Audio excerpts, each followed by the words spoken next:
नीरू का बेटा फौज में बड़ी पोस्ट पर था। वो हमेशा तैनाती में बाहर रहता। घर में अकेली नीरू बोरियत महसूस करती थी।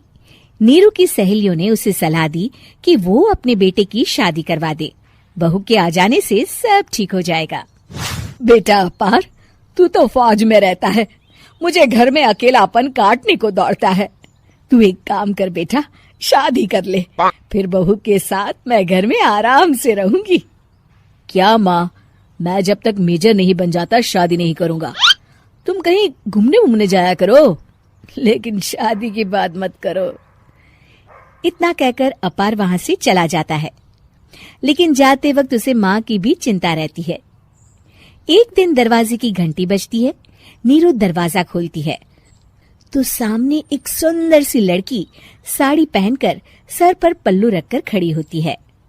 कौन हो तुम बेटा, और तुम्हें किसने भेजा है? मेरा नाम कंचन है और मैं आपके बेटे अपार की बीवी और आपकी बहू हूँ। तभी घर का फोन बजता है। नीरू फोन उठाती है तो अपार का फोन होता है। माँ, कंचन आ गई। वो आपकी बहू है माँ, और मैंने उससे शादी कर ली है। आप अकेली रहती हैं तो मैंने आपके लिए शादी कर ली माँ। अच्छा बेटा, बहू तो आ गई, बहुत सुंदर है।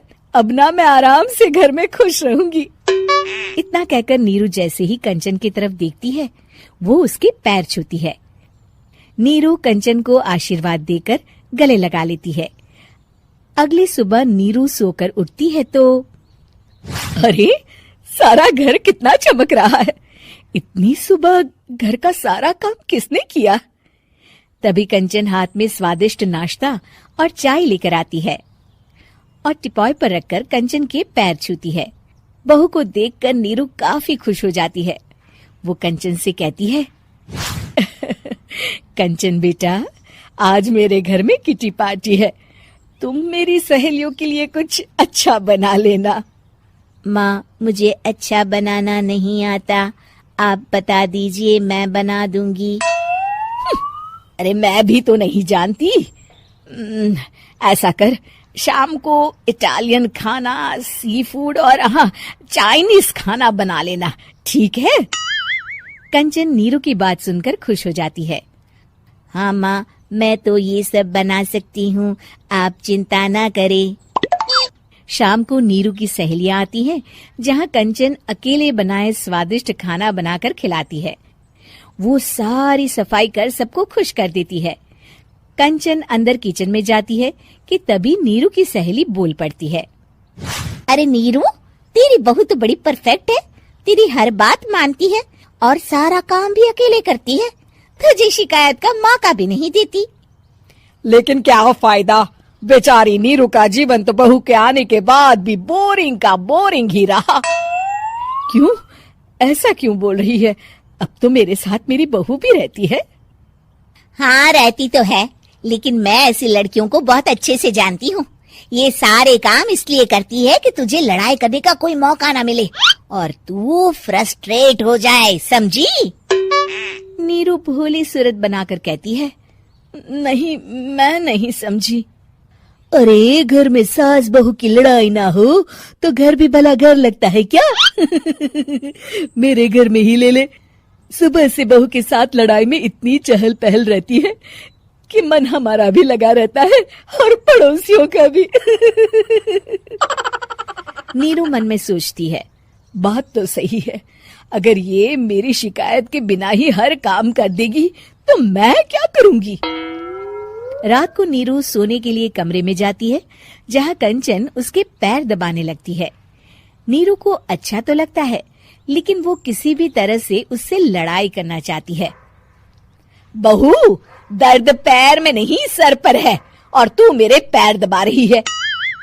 मैं सर दबा देती हूँ माँ जी। ये कहकर वो उसका सर दबाने लगती है।